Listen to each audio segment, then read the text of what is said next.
लगभग 30 सामाजिक और आर्थिक और शैक्षिक संगठन इस समय स्वावलंबी भारत अभियान को चला रहे हैं। देश के 600 जिलों में इसकी इकाइयां हैं। हमारा लक्ष्य है पूर्ण रोजगार युक्त भारत, गरीबी मुक्त भारत और समृद्धि युक्त भारत। मोहन भागवत ने जिस तरीके से कहा कि देश की जनसंख्या में जो गिरावट है वो चिंता का विषय है, कि उल्टा बोलना बंद करे कि बच्चे कम करो। 2 या 3 बच्चे घर और देश को रखते अच्छे। 2020 में जब कोरोना आया उसके बाद हमने कई चुनौतियों का सामना किया। कई चुनौतियां ऐसी थी जिनका समाधान नहीं था, लेकिन कुछ चुनौतियां ऐसी थी जिनका समाधान हमने उस वक्त निकाला। लेकिन इन सारी चीज़ों का जब कंक्लूजन यानी निष्कर्ष निकल कर आया तो एक बात कॉमन थी, वो ये कि अगर आत्मनिर्भर बन लिया जाए तो उसका समाधान संभव है। और इसी दिशा में एक जागरण स्वाभिमान स्वावलंबी योजना की शुरुआत की गई और उस योजना के जरिए किस तरीके से जो है बेरोजगारी से लेकर इंफ्रास्ट्रक्चर तक कई दिशा में कई कदम बढ़ाए गए और देश के युवाओं को जो है आत्मनिर्भर बनाने की दिशा में एक कदम उठाया गया। क्या ये योजना है और कैसे काम करती है, क्या इसका उद्देश्य है, इन तमाम सारी बातों पर हम आज विस्तार से चर्चा करेंगे। हमारे साथ स्वदेशी जागरण मंच के अखिल भारतीय अधिकारी सतीश कुमार जी हैं, उनसे जानने की कोशिश करेंगे। सर, आपका बहुत स्वागत है पंजाब केसरी में। धन्यवाद। सर, पहले तो आप ये बताइए कि जो स्वदेशी जागरण जो मंच है वो क्या है और जिस योजना के बारे में हम लोग चर्चा करने वाले हैं वो क्या है, उसका उद्देश्य क्या है और कैसे काम करती है पूरे देश में। स्वावलंबी भारत अभियान स्वदेशी जागरण मंच और 8 बड़े सामाजिक संगठनों ने मिलकर चलाया, जिनमें भारतीय मजदूर संघ, भारतीय किसान संघ, विद्यार्थी परिषद, ग्राहक पंचायत, लघु उद्योग भारती आदि शामिल है। क्योंकि भारत में बेरोजगारी एक बड़ा मुद्दा है, देश में युवा आबादी बहुत है, इसके कारण से देश में बड़ी मात्रा में बेरोजगारी की समस्या भी है। कोरोना के समय पर जब पहले से ही हमारे देश में बेरोजगारी का एक दृश्य बड़ा विचित्र बना हुआ था, ऊपर से कोरोना के कारण से लाखों करोड़ों लोगों के रोजगार छूट गए जी।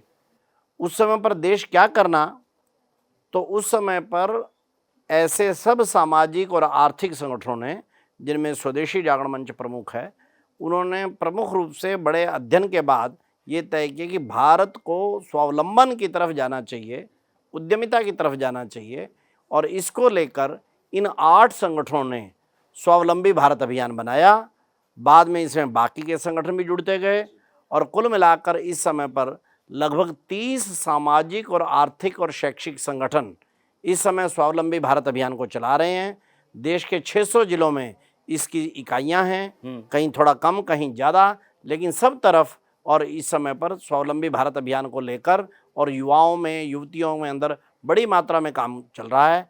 हम विश्वविद्यालयों से लेकर +1 +2 के स्कूल, जहाँ भी युवा है, ITI है, पॉलिटेक्निक है, वहाँ पर जा रहे हैं और युवाओं को उद्यमिता का, स्वावलंबन का ये संदेश दे रहे हैं। जी, इसका सर उद्देश्य क्या है? स्वावलंबी भारत अभियान जिस तरीके से जिन परिस्थितियों में शुरू किया गया था, क्योंकि वो परिस्थितियां हमने देखी हैं 2020 में जब कोरोना काल आया था और ऐसा कोई बचा नहीं था शख्स जो इससे प्रभावित ना रहा हो। तो जिस तरीके से स्वदेशी जागरण मंच ने इसकी शुरुआत की, क्या उद्देश्य है, कैसे युवाओं को प्रेरित किया जा रहा है और अब तक कितने ऐसे युवा हैं जो इस योजना के माध्यम से कह सकते हैं सफल हो चुके हैं?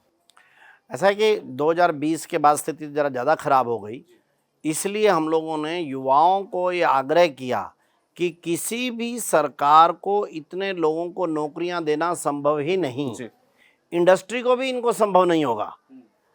क्योंकि हमने जो कैलकुलेट करवाया वो करवाया कि सारे देश में जो गवर्नमेंट जॉब्स हैं, जिसका कि युवाओं में बड़ा क्रेज़ रहता है कि युवा सोचते हैं कि रोजगार यानी क्या, तो एक अच्छी नौकरी मिलनी चाहिए, चाहे चपरासी की मिल जाए। सरकारी नौकरी के प्रति बड़ा क्रेज़ भारत के अंदर। लेकिन वास्तविकता क्या है? वास्तविकता यह है कि PM से लेकर PM तक भारत में सरकारी नौकरियां केवल 2.5% या 2.6%, जी, 6-6.25% के आसपास प्राइवेट कंपनी की जॉब्स होती हैं। टाटास की हैं, मल्टीनेशनल कंपनी की हैं, अंबानी अडानी या जो मर्जी मिला लो। कुल मिलाकर 9 से 10% तक से ऊपर नौकरियां होती ही नहीं। तो फिर बाकी 90% लोगों ने क्या करना चाहिए? तो उन्होंने स्वरोजगार और उद्यमिता पर ही जाना, यही उनका मार्ग है। और इसलिए बड़े देश में आह्वान किया और लोगों की आवश्यकता भी थी। और वास्तव में पहले से ही देश में 70, 80, 85% लोग जो है, चाहे कृषि से, चाहे स्वरोजगार से, चाहे एंटरप्रेन्योरशिप से, स्टार्टअप से, दुकानदार होगा या बाकी होगा, ये बड़ी मात्रा में यही करते हैं। एक गलत नैरेटिव बैठ गया कि रोजगार यानी केवल गवर्नमेंट जॉब चाहिए, जो कि 9-10% से ऊपर प्राइवेट मिलाकर भी नहीं होता है जी। इसलिए हम लोगों ने फिर देखा कि भाई हम एक ऑर्गेनाइजेशन के नाते से 100, 200, 500, 1000 को नौकरियां दिलवा भी देंगे या उनका कोई काम शुरू करवा भी देंगे, उससे कुछ नहीं होगा।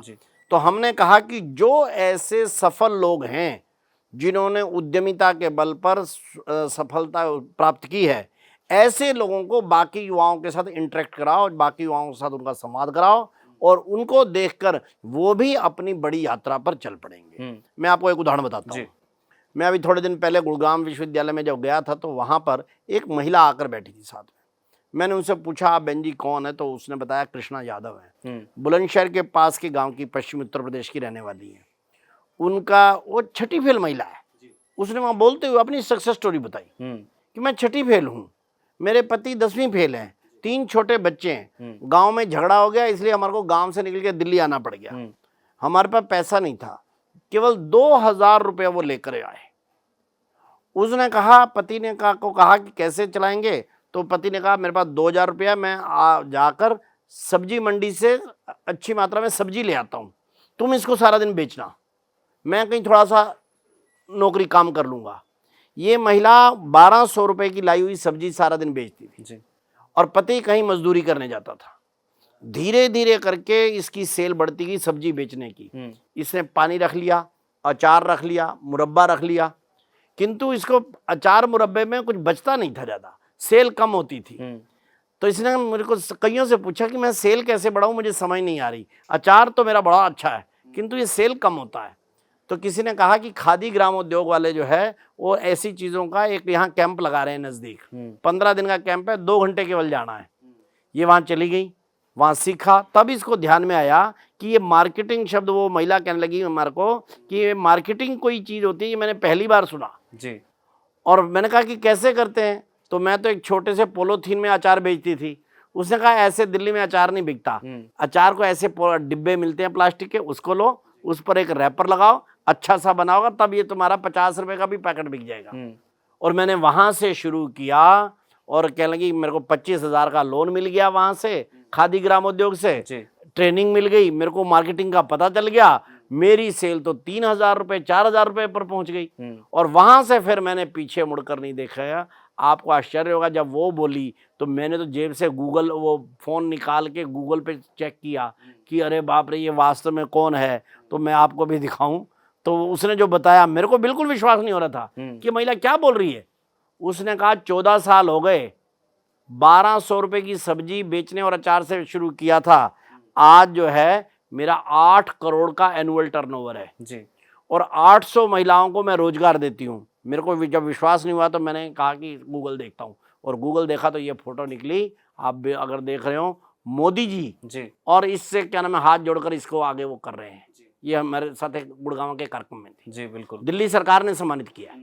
ऐसे हजारों लाखों लोग जो पढ़े लिखे ज़्यादा नहीं है लेकिन हिम्मत के बल पर, उद्यमिता इसके लिए शब्द है, एंटरप्रेन्योरशिप और उद्यमिता के बल पर, और सारे देश में कर रहे हैं। हमारा कहना है ये तो छठी फेल है, ऐसे आप इंजीनियरिंग किए हुए लड़के, बाकी किए हुए लड़के अगर काम करते हैं तो देश में आज अपॉर्चुनिटीज़ की कमी नहीं है। बड़ी मात्रा में ये जब होगा तो देश बेरोजगारी से मुक्त हो जाएगा। हमारा लक्ष्य है पूर्ण रोजगार युक्त भारत, गरीबी मुक्त भारत और समृद्धि युक्त भारत, वो हम बनाने में अवश्य सफल हो जाए। अभी तक सर कोई ऐसा डेटा, कोई संख्या जब से इस स्वावलंबी भारत अभियान का गठन हुआ है 2022 से, जैसा कि आप बता रहे हैं, कितने लोग जो है इससे लाभान्वित हुए हैं, जिनको नौकरियां मिली हैं या जो लोग रोजगार से जुड़े हुए हैं? क्योंकि हम लोगों का तो प्रमुख रूप से जॉब्स पे नहीं है, कि हम लोगों का प्रमुख रूप से इस पर है स्वरोजगार पर, स्वरोजगार जी, और स्वरोजगार पर भी हम ऑर्गेनाइज वे में नहीं करते, लेकिन तो भी जैसे अभी मैं वहाँ था हैदराबाद के अपने मेले के अंदर, एक ही दिन के अंदर हम लोगों ने वहाँ पर 4000 लोगों को जॉब्स दिलवाई। डिफरेंट कंपनी वाले आए थे वहाँ पर, उनको जॉब्स दिलवाई।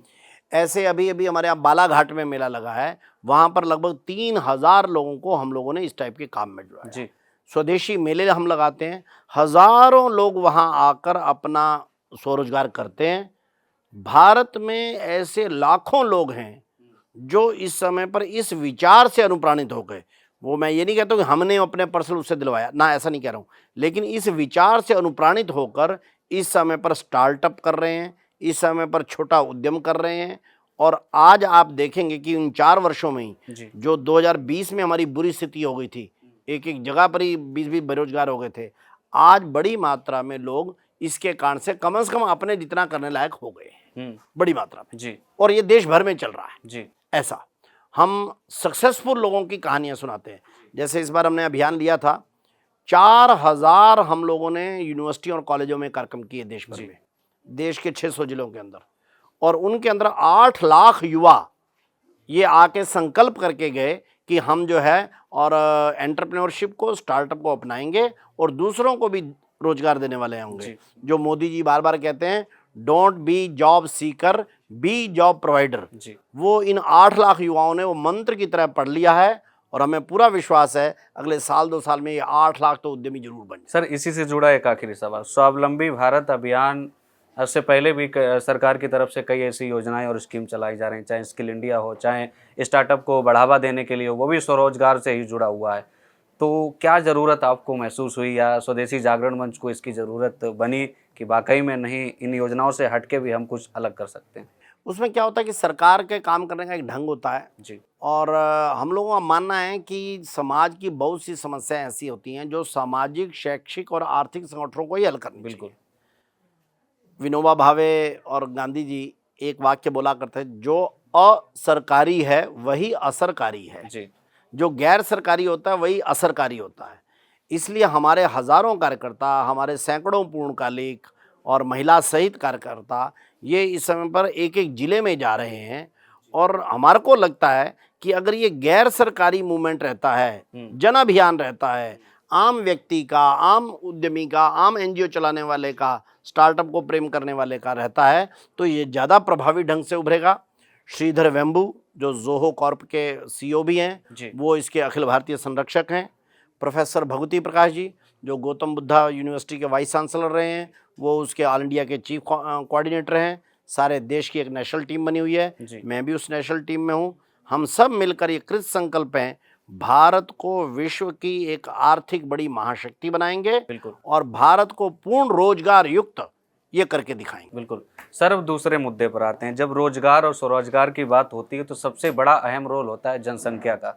अभी तक तो हमारे देश में चर्चा होती थी कि जनसंख्या घटाई है, जनसंख्या बहुत तेजी से बढ़ रही है और किसी भी देश का जो विकास है वो जनसंख्या पर ही डिपेंड है। तो अभी जब मोहन भागवत का एक बयान आया तो उस बयान के बाद जिस तरीके से चर्चाएं शुरू हुई, उन्होंने एक अलग ही रंग लेना शुरू कर दिया। मोहन भागवत ने जिस तरीके से कहा कि देश की जनसंख्या में जो गिरावट है वो चिंता का विषय है, यानी 2.1 जो प्रजनन दर हमारी है उससे नीचे हम जा रहे हैं। ये कहीं ना कहीं हमारे देश के लिए चिंता का विषय है, इसको हमें बढ़ाना पड़ेगा। इसको आप कैसे देखते हैं मोहन भागवत के इस बयान को? हालांकि उनके इस बयान को कुछ नेताओं ने समर्थन भी दिया है, लेकिन विपक्ष के कुछ नेताओं ने आपत्ति भी जता दी है। इस बयान के मायने क्या है? ऐसा कि श्रद्धेय मोहन जी भागवत जो राष्ट्रीय स्वयंसेवक संघ के सरसंघ चालक हैं, उन्होंने अभी 6 दिन पहले बयान दिया है ये कि भारत में जो जन्म दर है वो 2.1 से नीचे आ गई है। ये चिंताजनक विषय है। साइंस कहती है, इंटरनेशनल एजेंसियां भी कहती हैं कि किसी भी देश की आबादी जो है रिप्लेसमेंट लेवल 2.1 होना चाहिए। हमारे यहाँ 1.91 आ गया है। ये चिंता का विषय। अब हमारे को दूसरी तरह सोचना चाहिए। बिल्कुल। वैसे जैसे आपने भी कहा कि लगभग 2-1 महीने पहले कुछ ऐसी ही बात, बल्कि इससे अधिक निर्णायक शब्दों में, आंध्र प्रदेश के चीफ मिनिस्टर चंद्रबाबू नायडू ने और तमिलनाडु के स्टालिन मुख्यमंत्री, उन्होंने भी ये बात कही है। और वैसे आपको बताऊं, दुनिया भर में इस बात पर चिंता हो रही है। पिछले 50-60 साल में हमारी आबादी, क्योंकि प्रति परिवार 4-5 बच्चे होते थे, तेजी से बढ़ रही थी, इसलिए उसको कम करना उचित था। हम भी यही बोलते थे कि छोटा परिवार करो भाई, ये बड़ा परिवार करने से रिसोर्सेज बढ़ जाते हैं तो बड़ी मुश्किल। इसके लिए सर बाकायदा योजनाएं भी लाई, योजनाएं लाई, सरकार लाई, हमने समर्थन किया उसका। उसमें दिक्कत, हम भी कहते थे कि भाई ये बड़ा परिवार, इतने आबादी नहीं होती, जी। किंतु ये आबादी पिछले 3 वर्षों से 4 वर्षों से ध्यान में आया है कि जो मिनिमम लेवल था जी। उससे नीचे होनी शुरू हो गई है। तो जैसे शुगर के बारे में कहते हैं ना, भाई शुगर अगर बड़ी हुई हो तो बड़ी दिक्कत करते हैं, इलाज करो, ये करो वो। लेकिन अगर शुगर एक मिनिमम लेवल से नीचे चली जाए जी। तो कहते हैं और ज़्यादा खतरनाक होती है उससे। तो जनसंख्या का बढ़ना अच्छा नहीं, लेकिन जनसंख्या स्थिर लेवल से नीचे अगर आ जाती है ये तो उससे भी ज़्यादा बुरा है। इसी बात को इंगित करते हुए और डॉक्टर मोहन भागवत जी ने ये बयान दिया, और मैं इसमें तो बिल्कुल उचित बयान दिया है। और भारत के अनेक प्रदेश, आप पंजाब में बैठे हो, जी। पंजाब का TFR 1.6 आ गया है, यानी 2.1 होना चाहिए, पंजाब में 1.6 हो गया है। जी। महाराष्ट्र का 1.5 रह गया है। अनेक प्रदेशों का जो जन्म दर है वो चिंता लेवल से भी आगे बढ़ गई है। इसलिए इस समय पर देश और समाज की आवश्यकता है कि हमारे को अपनी आबादी बढ़ाने के लिए, यानी आज की जो बड़ी आबादी है उसमें टोटल नंबर तो और बढ़ेगा अभी, जी। लेकिन हमारे को TFR को बढ़ाने की इस समय पर आवश्यकता तो है। मिलाकर हमारे को TFR इसके 2.1 को मेंटेन करके रखना है। 2.1 प्लस चाहिए, 2.1 से, जिसको सामान्य भाषा में अगर कहना है 2 या 3 बच्चे घर और देश को रखते अच्छे, जी। इस उस पर अगर देश चलेगा तो देश ठीक जी जाएगा। सर, क्या वजह क्या रही इसके पीछे की? कई ऐसे स्टेट हैं, जैसे आपने पंजाब का उदाहरण दिया, महाराष्ट्र का उदाहरण दिया, और भी कई राज्य होंगे जब आंकड़े सामने आएंगे, तो क्यों 2.1 नीचे से जो हमारा प्रजनन दर है वो लगातार नीचे जा रही, वजह क्या है इसकी? वो बताया ना, पिछले 50-60 वर्षों से हम सब लगातार यही कहते रहे भाई जनसंख्या बहुत ज़्यादा है, जनसंख्या कम करो। सरकारों ने योजनाएं घोषित की, परिवार नियोजन हुए, इंटरनेशनल नेशनल क्या नाम है नैरेटिव बना दिया गया। हालांकि तब भी हमने कहा जरा इसको देखना तो चाहिए, लेकिन अरे नहीं नहीं नहीं, अरे बच्चे क्या नाम है बड़ी विकास तो अधिक आबादी जो है विकास में बड़ी बाधक होगी। ये ऐसा घना नैरेटिव बिल्डअप हो गया कि जब आबादी कम तेजी से गिरती गई, जब आप डेमोग्राफी का आंकड़े देखेंगे तो 2090-91 की जनगणना, 2001 की जनगणना और 2011 की जनगणना में, 2011 की जनगणना में इंडिकेशन दिखने लग गया था कि भारत की आबादी एक जरूर से नीचे आ रही है, लेकिन हमने ध्यान नहीं किया। जी। आज आप विश्व के अनेक देशों को देखेंगे, दक्षिण कोरिया 0.72 उनका TFR आ गया है, जापान का 1.2 रह गया है, चीन का 1.0 आ गया है। वो लोग इतने परेशान हैं, वहाँ की सरकारें इतना इंसेंटिवाइज कर रही हैं, किंतु तो भी उनका ठीक नहीं हो रहा। हमारा कहना है कि ये ना मनुष्यों की सोच होती है, आजकल के बच्चे और नए बच्चे यानी युवाओं की सोच ऐसी है, एक बार ये सोच अगर गड़बड़ हो गई तो इसको वापस ठीक करना बड़ा मुश्किल होता है। बिल्कुल। और सर हम इसलिए देख इस समय पर रहे आकर नहीं हैं जुड़ते। विश्व स्तर पर हम देख रहे हैं, जापान हो चाहे दक्षिण कोरिया हो या फिर दुनिया के तमाम देश हों, जहां प्रजनन दर लगातार गिरती जा रही है। सबसे ज्यादा बड़ा उदाहरण जापान है। जापान सरकार ने रात में इंटरनेट बंद कर दिया है, हाँ ताकि लोग अपने परिवार के साथ समय बिताएं, प्रजनन दर बढ़े। हाँ, ऑफिस में जो रेस्ट टाइम होता है उसको बढ़ा दिया गया है। और इसके अलावा भी कई ऐसे ऐप लॉन्च किए हैं जो लोग उसकी मदद से प्रजनन दर बढ़ा सकते हैं। तो ऐसी मजबूरियां क्यों आए हिंदुस्तान के लिए भी? क्या ऐसी योजनाओं की या फिर ऐसे कदम उठाने की जरूरत है जिन राज्यों में प्रजनन दर कम हो रही है? ऐसा कि ये जो आपने कही है बिल्कुल ठीक बात कही है। दुनिया के 131 देश ऐसे हैं जिनका TFR 2.1 के आसपास है या उससे नीचे हो गया, और 53 देश ऐसे हैं जिनका TFR 1.5 से भी नीचे आ गया है। इसलिए विश्व भर की सरकारें और सोसाइटीज इस समय पर चिंतित हैं। बिल्कुल। वहाँ पर उन्होंने एक गलत नैरेटिव जो चला बैठे हैं, आज उसका परिणाम वो भुगत रहे हैं। इसलिए चीन हो, जापान हो, सिंगापुर हो या फिर दक्षिण कोरिया, वो अपनी पॉपुलेशन बढ़ाने के लिए हाईली इंसेंटिवाइजेशन दे रही हैं। भारत को क्या करना चाहिए? अभी वैसी स्टेज या वो नहीं, हमारा वैसा सोच भी नहीं, लेकिन हमारे धार्मिक पुरुष हैं, हमारे साधु संतों की अपील बहुत बड़ी होती है, हमारे सामाजिक नेतृत्व की अपील बहुत बड़ी होती है, हमारा मीडिया जगत जैसे आप जैसे मैं पंजाब केसरी है या और जो हैं, इन लोगों की अपनी अपील बहुत बड़ी मात्रा में होती है। ऐसे अलग अलग प्रकार के संस्थान हैं जो समाज का प्रबोधन कर सकते हैं। इसलिए मुझे लगता है कि सरकार केवल इतना करे कि उल्टा बोलना बंद करे कि बच्चे कम करो। अभी भी सरकार के बहुत से डिपार्टमेंट, राज्य सरकारें अभी भी उनको पता नहीं है और वो उल्टा लगे हुए हैं। केंद्रीय मंत्री हैं गिरिराज सिंह, लगातार अपील करते रहते हैं और सरकार भी इस कदम में लगातार खबरें आती हैं कि बिल आने वाली है, तैयारियां चल रही हैं। हाँ, हमारा केवल एक कहना है कि आप ये बच्चे कम करो वाली अपील बस बंद कर दीजिए जी। और जो फैक्ट्स है वो बस समाज के सामने रख दीजिए।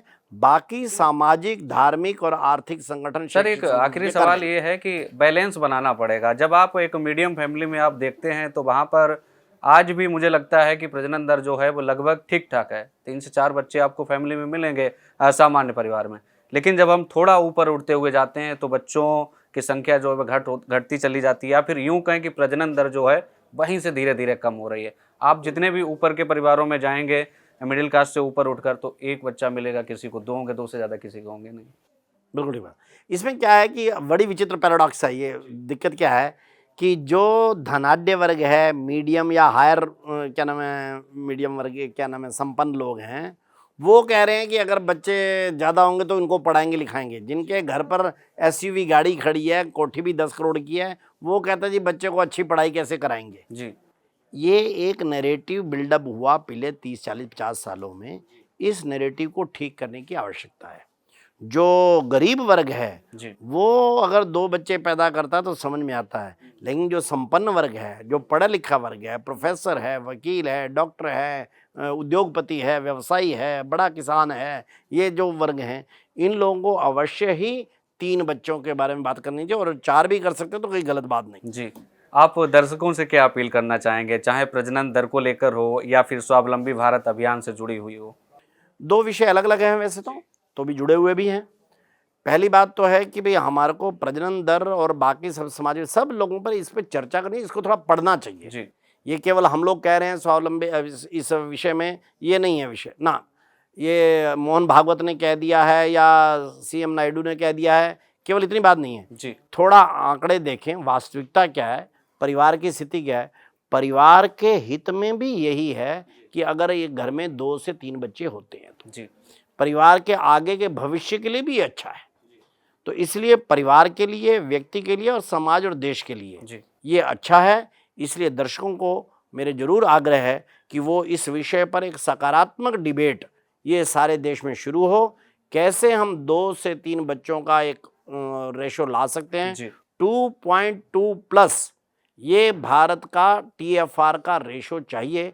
इसके ऊपर सारा देश जब चर्चा करने लग जाएगा, सहज रूप से सत्य सामने उभर कर आ जाएगा और देश की समस्या से निजात मिल जाएगी। बिल्कुल। हमारे साथ विस्तार से बातचीत करने के लिए धन्यवाद सर। तो ये थे स्वदेशी जागरण मंच के अखिल भारतीय अधिकारी सतीश कुमार, जिन्होंने बताया कि स्वावलंबी भारत योजना के तहत कैसे जो युवा हैं वो स्वरोजगार से जुड़ सकते हैं, अपना स्टार्टअप शुरू कर सकते हैं और कैसे इस योजना के जरिए वो अपने आप को सफलता के रास्ते पर आगे पहुंचा सकते हैं। साथ ही उन्होंने प्रजनन दर पर भी बातचीत की। जो मोहन भागवत के बयान के बाद जो चर्चाएं शुरू हुई हैं उस पर भी उन्होंने बेबाकी से अपनी बात रखी और बताया कि कैसे इस पर काम करना चाहिए, कैसे इस पर चर्चा करनी चाहिए। फिलहाल के इतना ही। आप देखते रहिए पंजाब केसरी टीवी।